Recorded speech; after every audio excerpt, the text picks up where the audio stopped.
Welcome back to Bleav in Softball. I'm your host, Jenna, and we are back at it again like we are every single week. And this time we're just going to go straight into it. So first, some quick reminders for the show. Follow us on Instagram and Twitter at Bleav in Softball. That's BLEAV.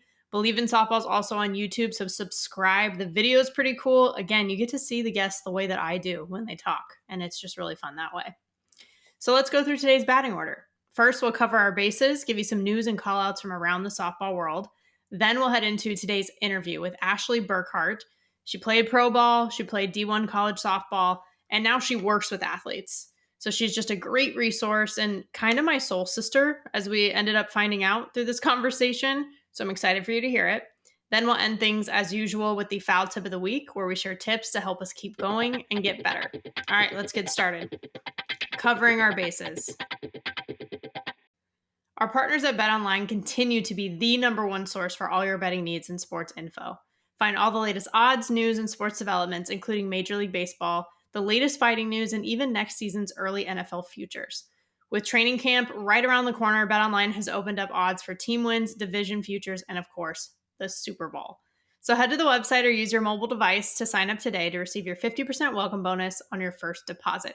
Just use our promo code BLEAV to get the bonus and get into the action. BetOnline, where the game starts. Today we're going to start where we sort of left off last week with covering our bases, the World Games. They were set to conclude as we released last week's episode, but now it's come to fruition. So redemption is red, white, and blue. USA won gold in the rematch that essentially was the Tokyo Olympics gold medal game against Japan. For me, a few things that were awesome about it. 1 year after Tokyo, on their home turf, this time with family and friends in the stands. Just what a moment for USA softball. And the other thing is, the game doesn't know your age, no matter the stage, right? In the circle, it was veterans Monica Abbott getting the start, Allie Carter coming in and shutting things down. And then in the box, it was the new Texas grad, Janae Jefferson, who got the big hit in the RBIs that ultimately put the Eagles on top. So seeing both of those things in action was super, super cool. I also have to give credit where credit's due. Yamato Fujita from Japan is freaking legit. Two-way player, right? And we all know I love those. But just for some background, at the World Games, she hit 500 with 3 home runs. Then you even look back to the Tokyo Olympics, she hit 389 with 3 home runs again and a 1.75 ERA in the circle. She ended up getting MVP of the Olympics. Pretty freaking cool for softball. And the World Baseball Softball Confederation pointed out on social media recently, which I love, that, you know what? Shohei Ohtani isn't the only two-way Japanese phenom. Like, we got that on the baseball side, but on the softball side, we have people like Yamato Fujita. So, by the way, also, the gold medal game for softball at the World Games was the largest crowd of any sport in the World Games competition. Pretty awesome. And then between that and just the great competition that we saw on the field, that game was a reminder of why softball should be in the Olympics every time. I'm looking at you, LA 2028. Think we can all agree on that.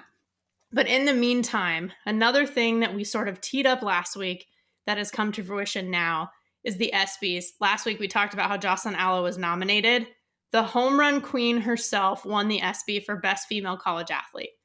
To us in the softball world, didn't even really feel like a question, right? Just like that kind of success that she has had transcends just softball. And the way you win in this situation is part of it's online fan voting. So I think, hey, softball community, we showed up, but also part of it's voting by just ESPN executives, on-air personalities, and sports writers, all of which apparently loved the Aloe shots this past season as much as we did. And then in addition to that, too, pretty cool, some OU seniors like Hope Troutwine, Taylon Snow, Grace Green, and Grace Lyons were all in LA representing the Sooners as well. And you know what? You'll love to see it. It's just awesome. And in addition to that, there are just the people in the background doing all the behind the scenes work that really elevate programs like OU and just college softball in general. I was super happy to see that recently Extra Innings Softball released awards for the best SIDs in college softball. And for those that don't know, SID means Sports Information Director, and it's essentially the communications leads for all the sports programs. And I will tell you this, easily, they are the real MVPs. They do everything. In terms of media and coverage of a team, it could be stats, social media, graphics, write-ups, tournament relations, game notes, PR, everything. And they are the ones who help broadcasters like me. That's how we get the info we need and the FaceTime that we need with coaches and players to make the shows great. That is through the SIDs. And you know what? Shows like this too. This podcast has benefited from those relationships as well. And I am just thrilled that they finally get some of the recognition that they deserve, especially in just a wild college softball landscape that we have right now. Of course, there's also the transfers. Now, it's impossible to keep up with literally every single one, although, you know what? Hey, some of these outlets like Extra Inning, D1 Softball, Softball America do track the transfers, so you can always look into more details there. But a couple of programs in particular I wanted to call out with just some big moves being made. So obviously, there's the champs, OU.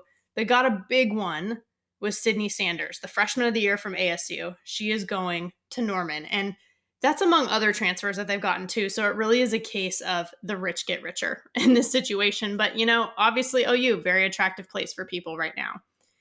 The in-conference shakeups as well with ASU has been interesting. I mean, first we saw Oregon's Burkhardt going to UCLA, pretty crazy.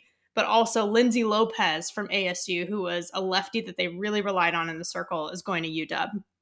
So that's tough. At one point, ASU had lost its entire pitching staff to the transfer portal, and this is after head coach Trisha Ford left for Texas A&M. But now they're actually recovering and rebuilding, and I think it's worth calling out. For example, one of those pitchers who had went into the transfer portal was Marissa Schold. However, she's actually withdrawn from the portal and is going to be returning to the maroon and gold. Pretty big win. Seems to be hanging on to a pretty big recruit as well, which is Kylie McGee. She had already committed to ASU, but everything's up in the air when big changes happen. So a lot of credit to new coach Bartlett for being able to keep her, because she was a really, really big recruit just across the country, not just on the West Coast. Now, there's also been a couple of transfer pitchers from Ball State, Virginia Tech, and just some other transfers outside the circle too. It's kind of been like transfer you, and it has been really historically. Even before this, there were a lot of transfers sort of in and out. But I think for now, it's going to be really key for them in terms of rebuilding and reloading their program. Another big win was keeping assistant Jimmy Kaulitis on the staff. Very well-respected and well-known recruiter as well. And I think that stability maybe helps for some people either returning or people who have committed who stayed. It's a win for sure in this fast-moving landscape because, Jeff Harger goes with Ford to A&M, but to keep Jimmy Kaulitis there was big. So I would say just with all this being said, keep an eye on them. Of course we're going to be keeping an eye on OU. That's no doubt. But I think keep an eye on them too.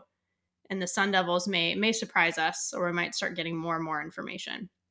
Just the theme though, really, college softball's wild right now. But I think we can all agree that we're really excited already for next season.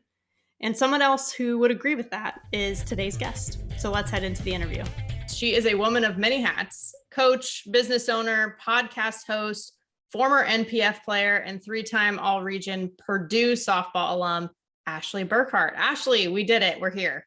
We're doing it. We did it. We found a way. Here we are. I love it.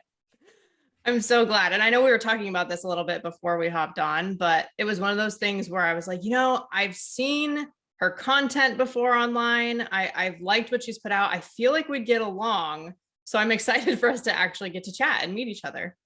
Yes. I've seen you all over socials, interviewing other people that some guests I've had on the show. And I'm just like, wait, there's more I can learn about them. I've learned a lot through your podcast, just listening. So I'm excited to be here. Oh, that's awesome. Yes. And I know we have some mutual friends too, which is awesome. And I don't know. I love it too. Whenever I see us former players, right, who are still heavily involved in the game and really like still invested in the future in whatever way that is. Could be podcast, could be something else. But I just love seeing that. And I feel like there's that automatic connection when that's the case. Totally. Completely agree. Well, yay. I'm excited to have you. I would say, let's start with the hard question, I guess, but I just would love to know how your relationship with softball started, because I feel like, we all know we're young girls that fall in love with this game. So like, how did it start for you? Yeah. So I was the kid who played every sport you could imagine growing up. So when I fell in love with softball, I also fell in love with soccer and volleyball and basketball and all these other sports. Like I just loved just sports in general and playing in my backyard with my sisters. Probably the true love was like at that moment where my sisters and I would like put up a field in our front yard. So this is before Athletes Unlimited, obviously, and we kind of created our own rules, like, which is what they're doing. So I think we kind of invented our own game of softball in our front yard, and it was our go-to, and it was just a blast and a ball. And it was fun times. And ever since, I think I was 7 when I played baseball, 8 when I started playing softball, and then the rest is history. I played it every year until I retired, and I was 25, 24, something like that. See, that's wild. Like women retire at 24, 25, right? Which is like what we're trying to change at the end of the day. But like Totally. it's still really cool though that in your career you've played at every level. And when I say every level, I do mean like the rec ball part of it, like all the way through travel ball to then pro and college and like all these things like that. You obviously have like an experience that is like throughout the whole softball world, which I always think is super cool. Yes, I've seen it all. I've had my dad as my coach. I've had great coaches. I've had coaches in other sports that weren't great. I've had the whole experience, I feel like. And now I have 2 younger sisters kind of going through that too. So it's pretty wild to see the growth of the game even in that time too. Yeah. Oh my gosh. I mean, you're preaching to the choir there. But from that time, right? Like now you're looking at your sisters do it, but when you were doing it, how do you think you got from just being that young girl who loved it to actually play at all of those other levels that you got to play at? So the spark to play in college was a little bit later than I think girls are seeing now. When I was young, my dad and I would sit and watch the Women's College World Series at like 11 p.m. on a school night. I mean, I guess maybe we weren't in school anymore, but it was just late, and we would TiVo it. We'd watch Caitlin Lowe as like my idol. And so I would sit and watch her and Natasha just kick butt on the left side of the box. And that was around the time I was like moving to the left side as a hitter. So just seeing them kind of just play the short game and also play the long game, like all from the left side and steal bases and dive for balls. Like, I think that's kind of where like the spark was there. And it was younger for me when I was like, these girls are amazing. How cool would it be to be them one day? But the true seeing it in my eyes to be able to play college wasn't until like maybe freshman going into my sophomore year of high school. I was still playing basketball at the time, AAU basketball, like still playing travel there. And the spark kind of just started when I saw a girl on my high school team commit to play in college. And I was like, she's better than me for sure, but not that much better. And I think if I tried hard enough, I could go play maybe at like a Notre Dame, which is local for me. So that was kind of where that was the goal, like go play at Notre Dame. Like, let's see how I can get there. I went to all these camps. I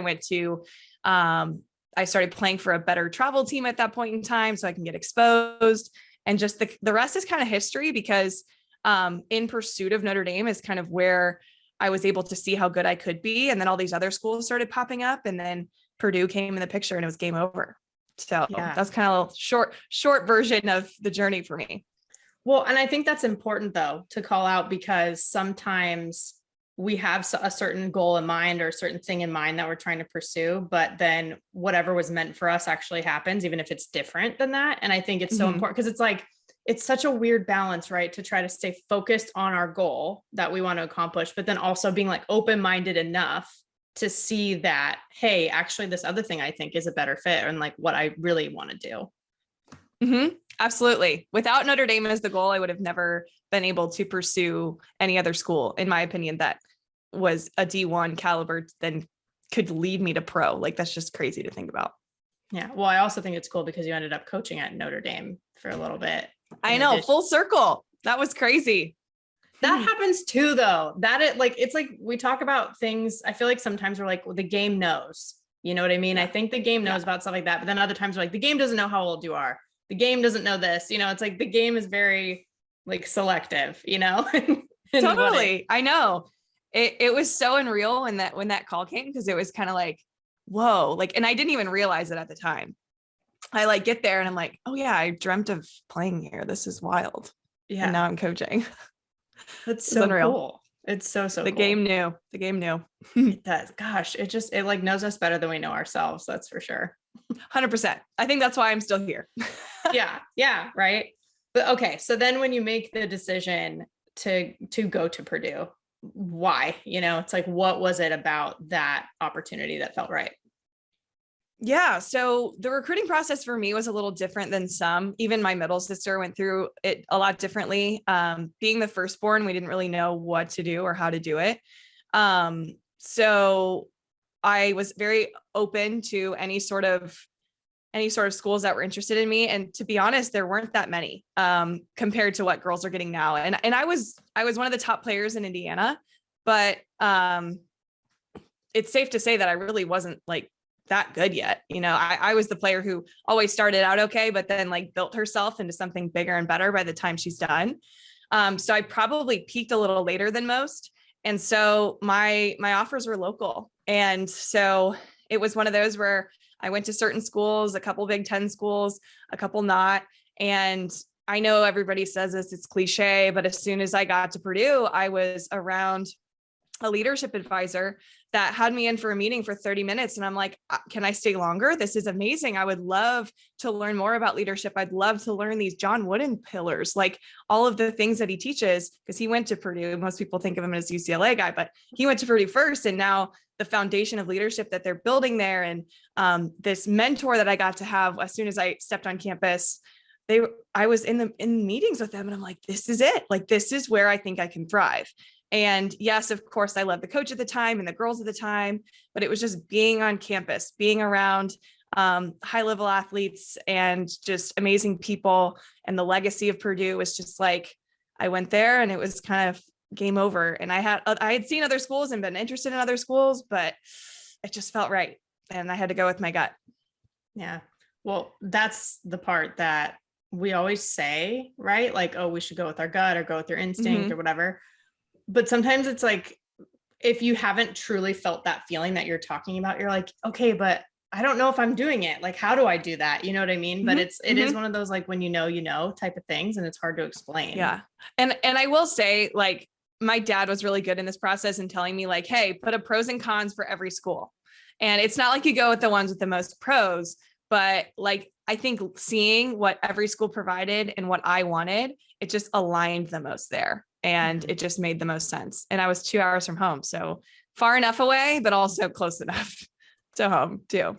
I was the same. I mean, a little bit further away. It was like a 6-hour drive or whatever from Southern California, where I'm from, to Stanford. But I also think that's a good balance, right? Because it's like, okay, your parents can come to games like that. That's not like this huge trek. It's doable, but you're also like on your own, becoming your own person, having that independence too. I've always been a big fan of like that balance, depending on what you need as a person, of course. But yeah, that was huge for me. Independence. What is this? Figuring it out. Like, I needed that. So yeah. It was perfect.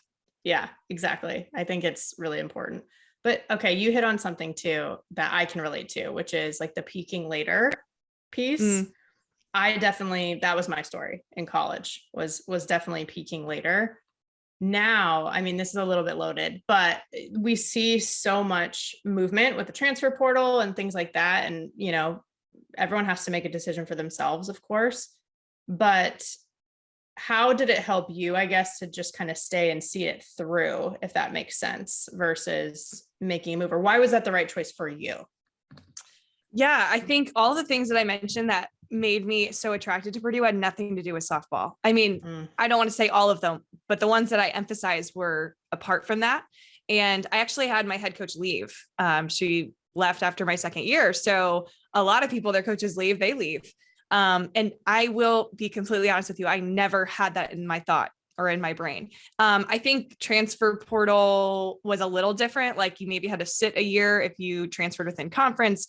I think that was the thing. But again, I literally did not even want to leave. I don't think really anybody from my team left either at that time, but maybe it was just different times. But there was no part of me that was starting to build myself at Purdue and ending it there right away. Like, and again, after my sophomore year, it was a good year for me. Like, sure, all regions, great. But like, I was always the one that was like hungry for more. And if I have to start over at a different school, I probably, everybody sees me as this super bubbly person, but it takes a while for me to like get to know people. And that just, I couldn't even imagine if I was walking into another program and trying to like re-identify myself and get seen and prove myself. I'm like, no, I'm doing it here. I'm staying here. And I'm really glad I did. Yeah. Yeah. And not to take away either from people who do make those choices. It's more just like, it's about what's best for you, right? So like in this case, Totally. that's just what was best for you, which like makes sense, and I think that's the part that either people in college or people just looking to go to college should remember. So I always think that part of the story is important. Yeah. And Purdue was like it for me. Like I had no sights to go anywhere else, and it might not be for everyone to do that. But I loved as well when we were finding a new coach, I got to be a part of that process. Like I was in the interviews with potential coaches that were going to come, and my voice mattered there.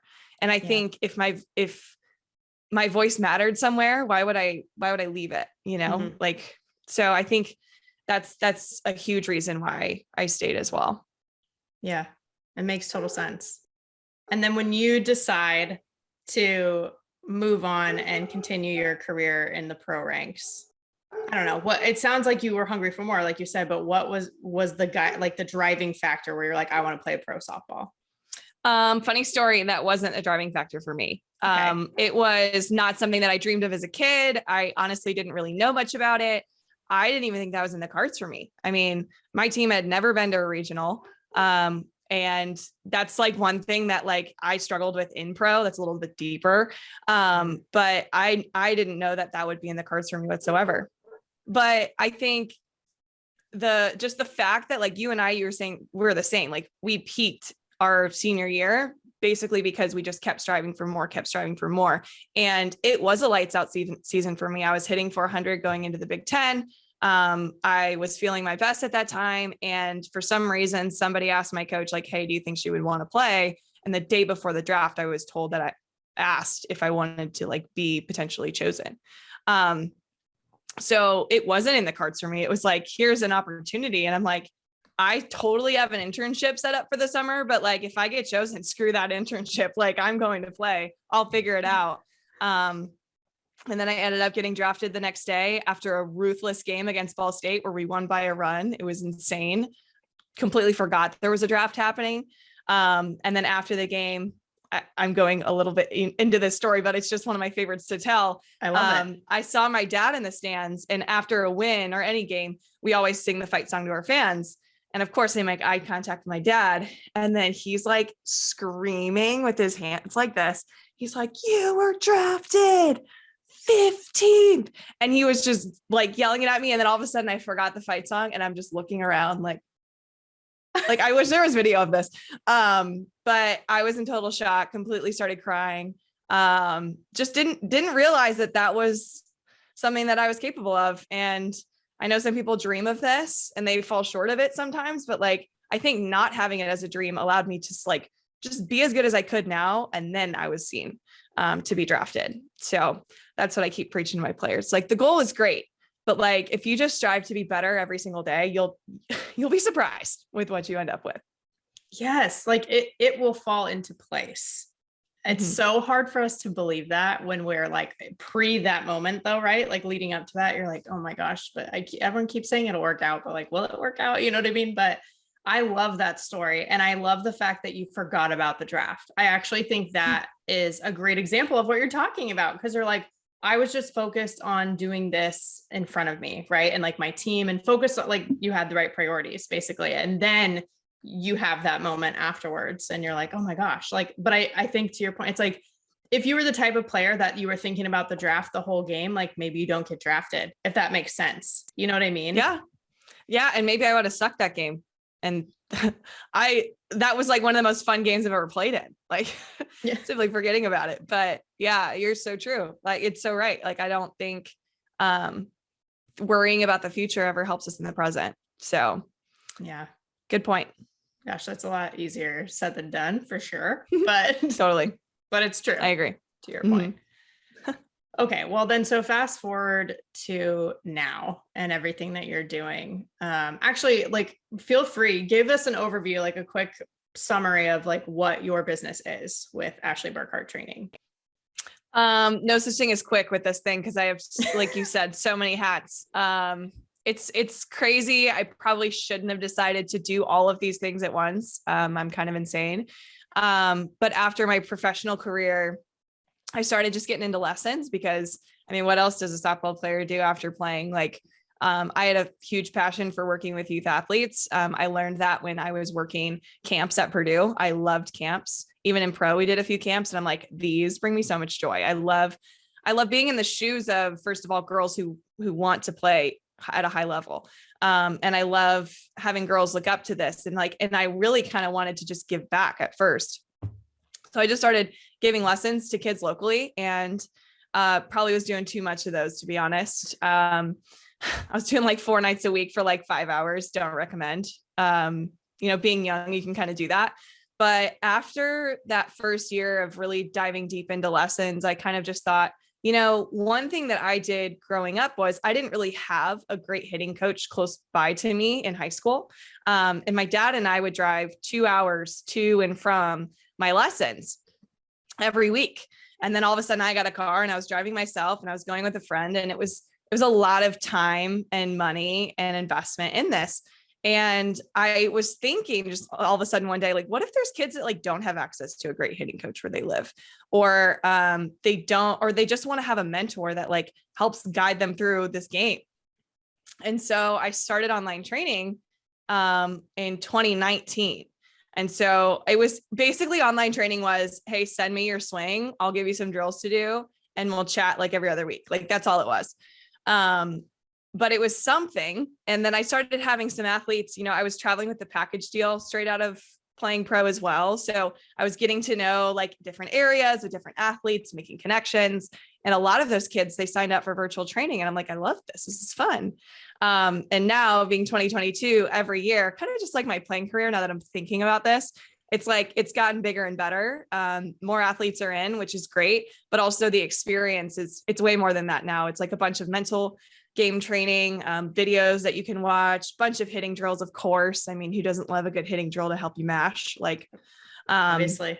Yeah. Also opportunities for us to work one-on-one. Like, it would be like, if you were my lesson, like you'd be hitting from your backyard and I'd be right here instructing you and teaching you and showing you things.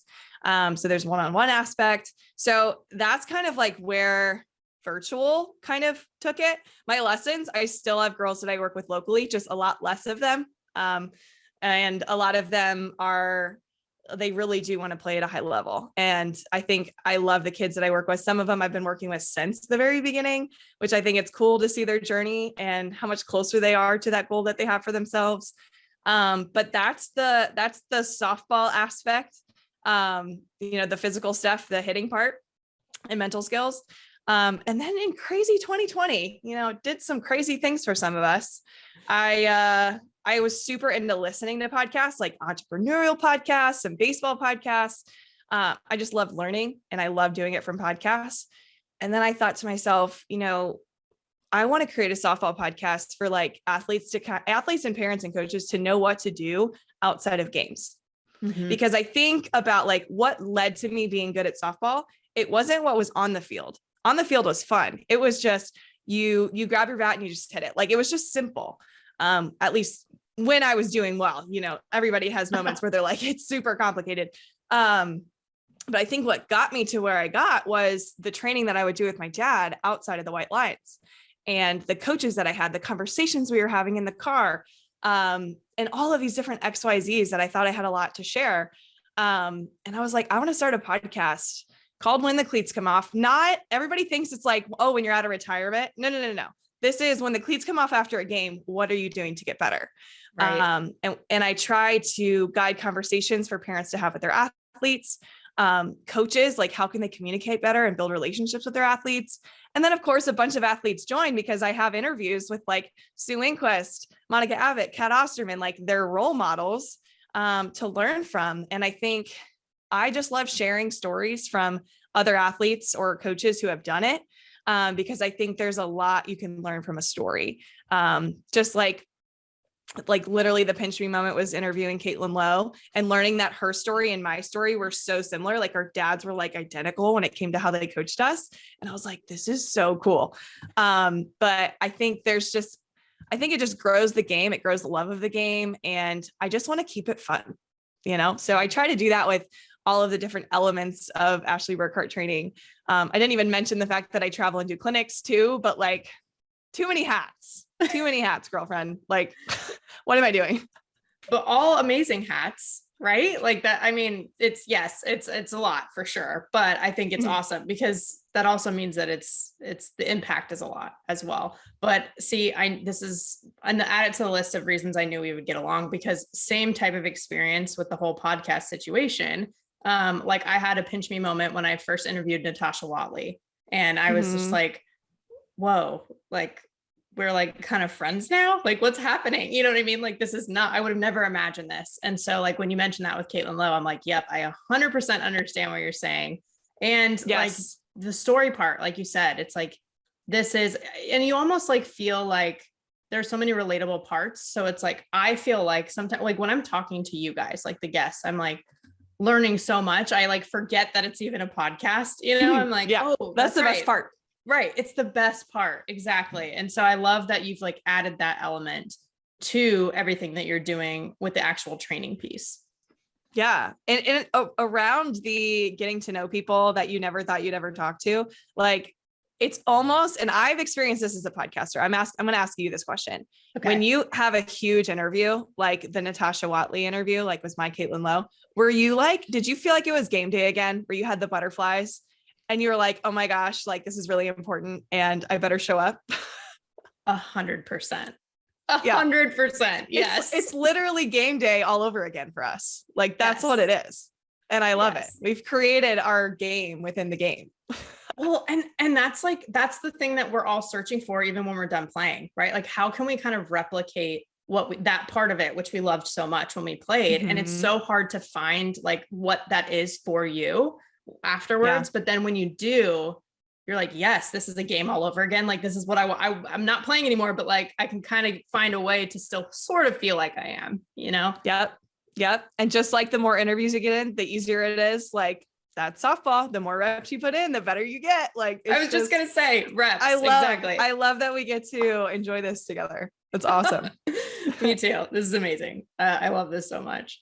And like I said, I think it's cool that you're adding that to the training part, because I think I might have seen on your website too, because it's funny because I just interviewed Rhonda Revelle recently, and I would bring up things that like, oh yeah, I read this or I saw this, and she's like, are you stalking me? And like, kinda, that's what you have to do. Yeah, I'm prepping like I would prep for a game, But anyway, I think I saw on your website that you were talking about how you wish like that there were podcasts like this and yours that you could listen to with your dad, like when you were growing up. Right. And like adding that element to it. And then it's another cool, we talk about all the like technological advances with the bats and like everything else. And it's like, but that stuff too, in terms of like what we're consuming and like kind of taking in as, especially the young players, like that's a cool advancement too.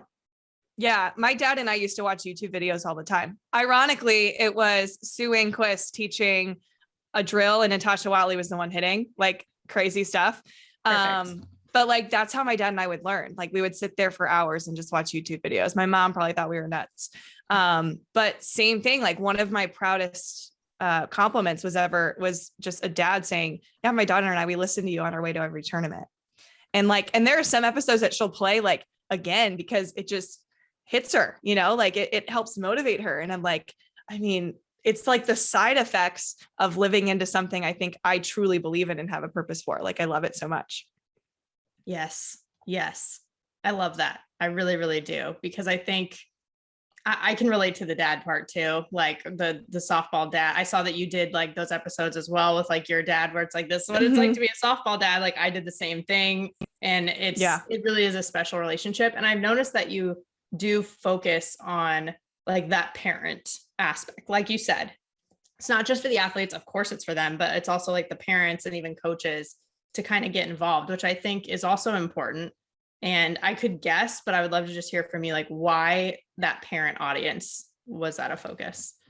Yeah. So when I was giving lessons early on, people were like, oh my gosh, like your younger sister, she's playing college softball and your other younger sister is going to play college volleyball. Like, how did your parents do this? And I was like, let's spill the tea. Like, let's just say like all the things. Which I will say my dad's interview is one of my most terrifying personally. I thought it went great. My dad also was like, I didn't like it. At first he was like, I didn't like it. I want to take out this part. I want to take out this part. And I kept like telling him, I'm like, Dad, no, like it was like a vulnerable part. Like I get that, but like, that's what people need to hear. Like, Yes. That's the stuff where when like you were saying how hard on me that you were and how you kind of I don't want to say softened up, but softened up a little for my two younger sisters. Like you had to learn that. And I think some parents are in the thick of it right now. They're going through it. I might just need to make him like a permanent guest on the show, just sharing some of our experiences, but it's the conversations that make people uncomfortable, but like help expand and help people like realize there's more out there. I think that it's not just relatable, but it's also like motivational as well. Like just seeing what else is out there and just also feeling like, oh, I'm not alone. I think, and I know I'm not a parent. I'm not a parent at all. Like I have a dog, like I'm figuring things out there, but there's a lot of things that I'll ask my dad, like, hey, what was this experience like? I know there's a family I'm working with. They're going through this right now. Like, what would be your advice? And sometimes I just sit down and I talk to him about it. And then that's what I record in a solo episode. Like, I think just conversations that aren't being had, but encouraging parents to do and have those conversations. Same thing with coaches to help just build a relationship, because parents and athletes are supposed to be a team. And I think that's forgotten. Like I would have not gotten anywhere that I wanted to if my parents weren't part of my team to help me get to where I wanted to go. And I just want them to like enjoy this process together more. So I think that's the reason. I love that. And I think we really are soul sisters, by the way, because I've had like similar conversations with my dad too. And we've even had, like off podcast conversations where he's even like kind of been like, like I've learned a lot from how hard he was on me too. Like same thing. I didn't have younger siblings. I had an older sibling, but like, he was like, I was the first one to do sports at this kind of level. So it was still a learning process, and he's even like, opened up, like even apologized or like recognized certain things. And I was like, wow, that's like, it's interesting how your relationship with your parents also, like you have that certain relationship when you're growing up, but it evolves as you get older too. And you're like, oh, wow. Like it's not just a child parent relationship now. It's like, we're actually both adults. We obviously still have that dynamic, but it's, maybe it's like we talked about with like your career and my career, where it's like, we just kind of get better and better as we go. I don't know. Yeah. And that's the thing I learned too later on at 25 was like, oh, my dad was just trying to figure it out too. Like the mistakes that he made were genuine mistakes. Like he was trying to do his best. And I think that's just what people need to remember in the long run. Normalizing that.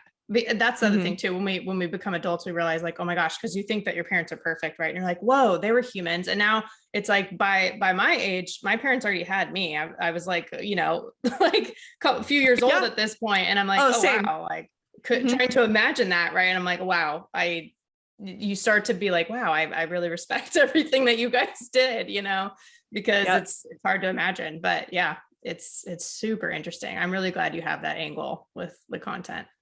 Yeah. Thank you. And I know you have so many guests. So if you're thinking of a perfect guest, I'm always looking for more people that you think can help parents and coaches that way. That's always top of mind in the middle of interviews. Is like, how can we just talk about the thing that some people have questions about, that maybe they haven't had the courage to ask or haven't had the opportunity to ask.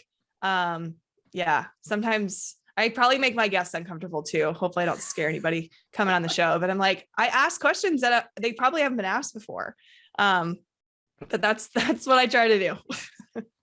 But that's good, right? It's like how many other interviews exist where they're asked the same things over and over? And like once in a while, it's like, how could you not ask a certain question to a certain person, right? But for the most part, we want to hear like beyond that stuff, And so I'm with you. Yeah. Like I want to get to know how Caitlin Lowe obviously decided she wanted to play softball, but like when she talks about the fact that she plays other sports, can we talk about that? Like, can we talk about what those sports taught you? Because I don't know. That's just, You and I are a lot alike. Like I can totally tell by your interviews and mine. So this is really fun. Agree. This is great. This is really great. We'll have to obviously do this again at some point. I'm in. Yes. Yes. Well, and the other part that I love about your interviews too, well, first of all, the emphasis on the mental part, huge, but specifically, you talk a lot about like confidence. And I think that is huge. And if we're as alike as I think we are, that was something that also built up for me, like over my career, which I could imagine was maybe similar with you. But what, I don't know, what about confidence is so central to everything that you're doing?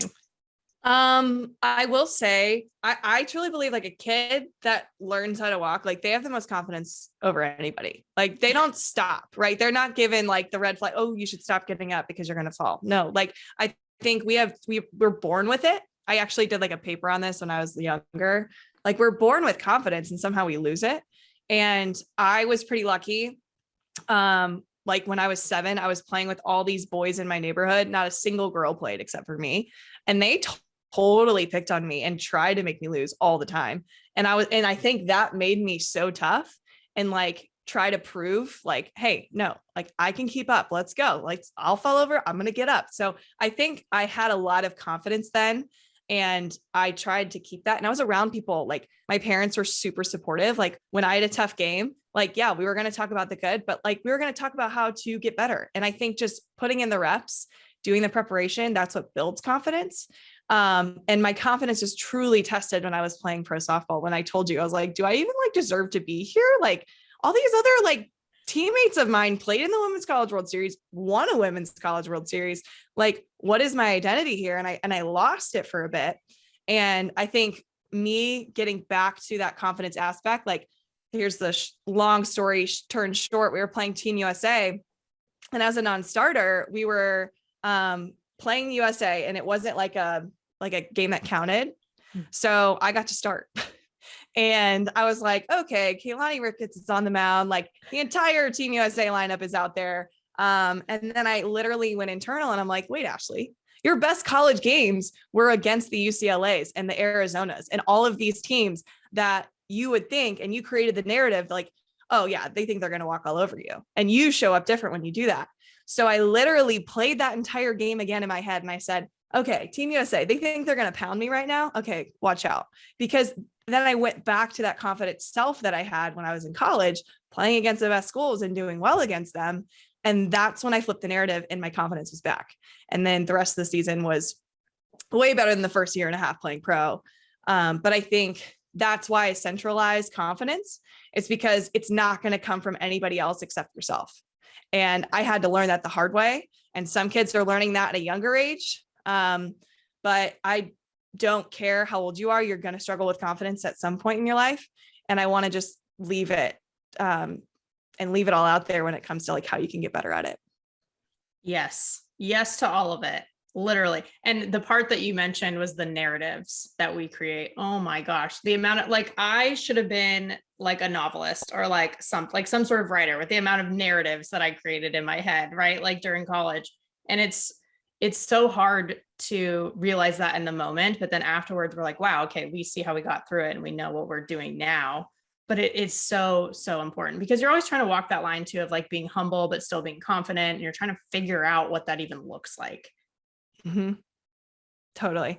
It's a tough road to navigate. But I always talk about it because there's always something that can hinder our confidence.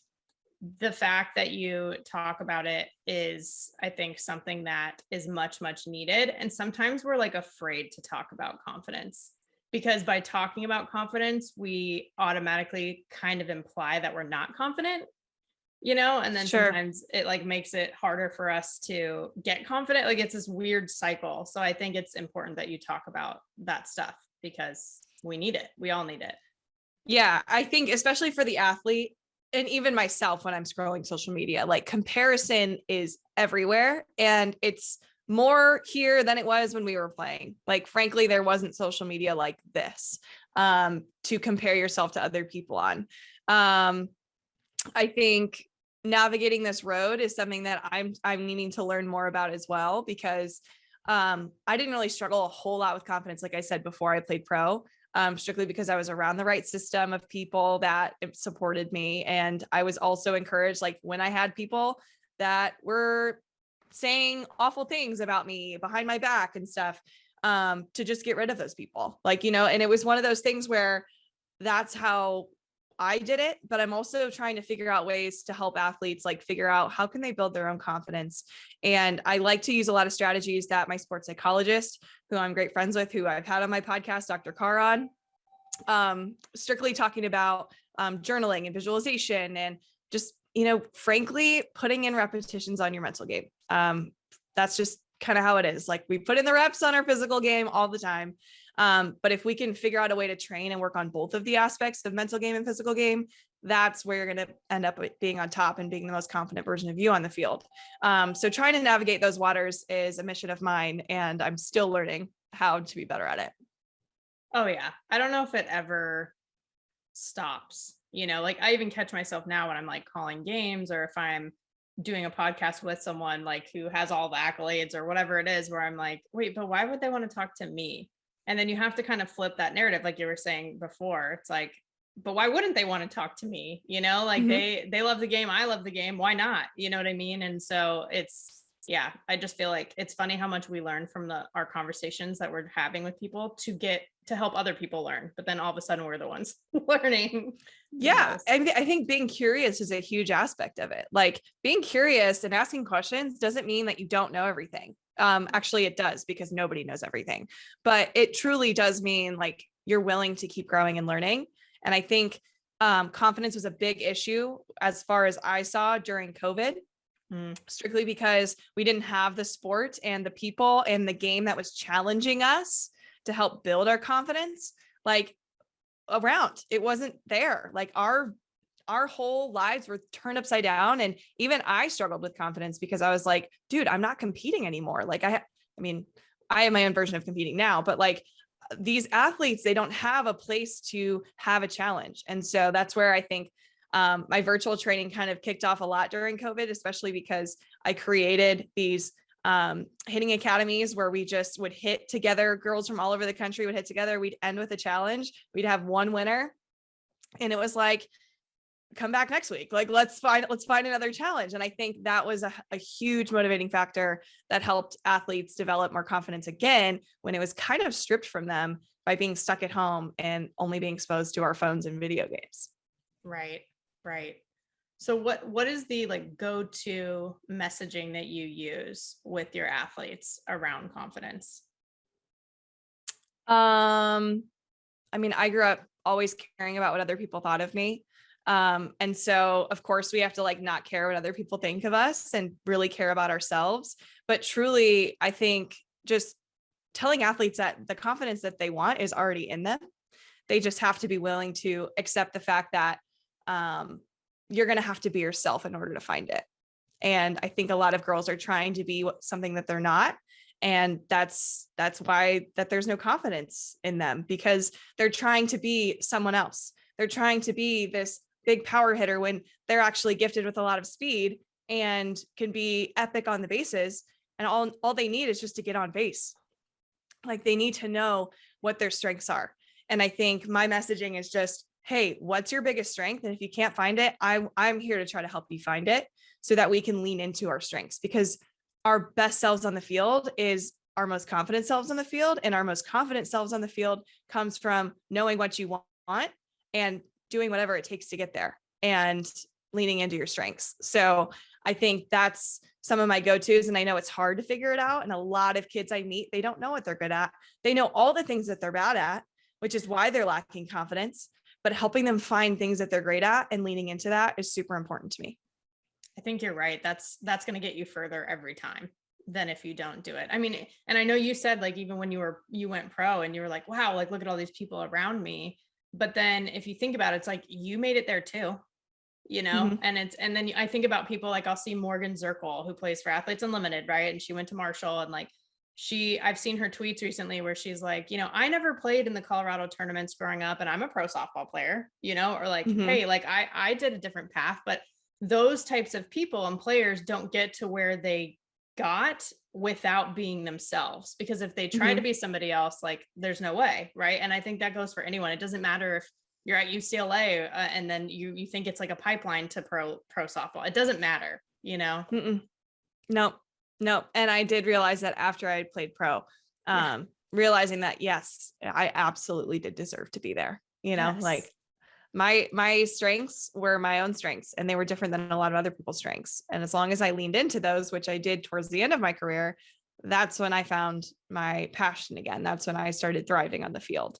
And I just want athletes to figure out how to thrive and be the athlete that they dreamt to be. Yes. Oh my gosh. What a good, I mean, I don't know how we go on from there because that's it right there. But we'll try. Well, I mean, like I said before, we'll have to have you back on at some point because I think this was just so fun. It's been awesome just to like get to know you too. Like I said, just chat with you because I think we have a lot in common and think about a lot of things the same way, but I'm also learning stuff too, which is like the best combination.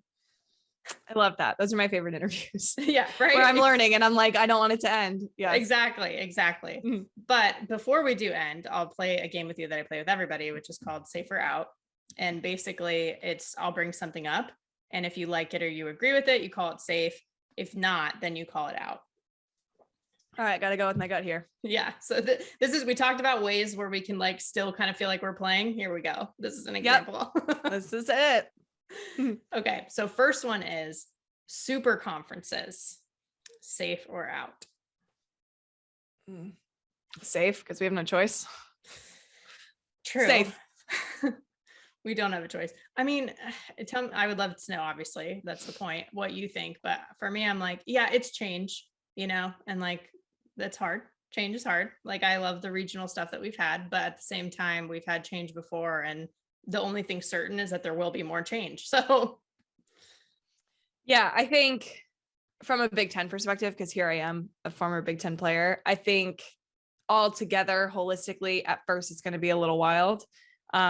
But I think the people who adapt to change the best are going to see this as a benefit. So that's why I went with safe, just because from a softball aspect, like, sure, this might hurt UCLA, who knows, at first, but I think altogether the Big Ten conference is going to get better. So yeah, it's kind of weird, edgy waters, but yeah, way to start off with a hard one.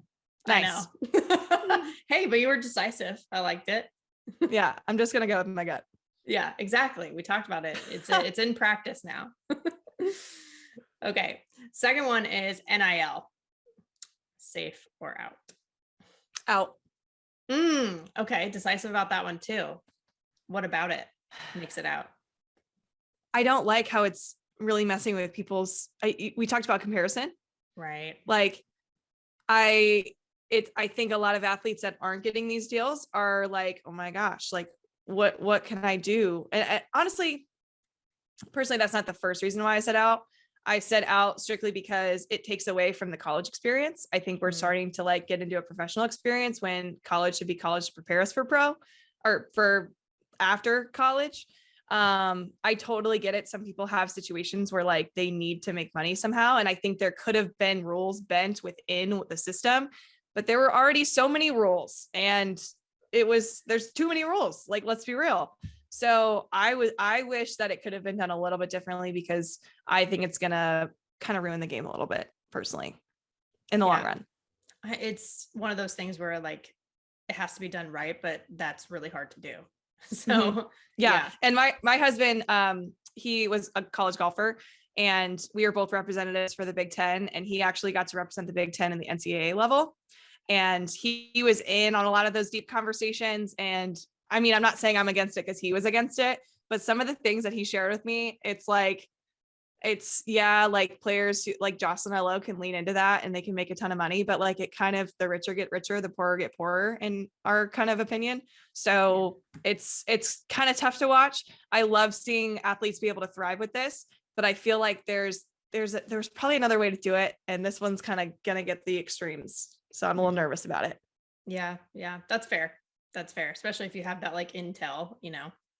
It's more than most a little bit. Have. I mean, that was like 5 years ago. So what do we know? But true. Yeah, it's interesting.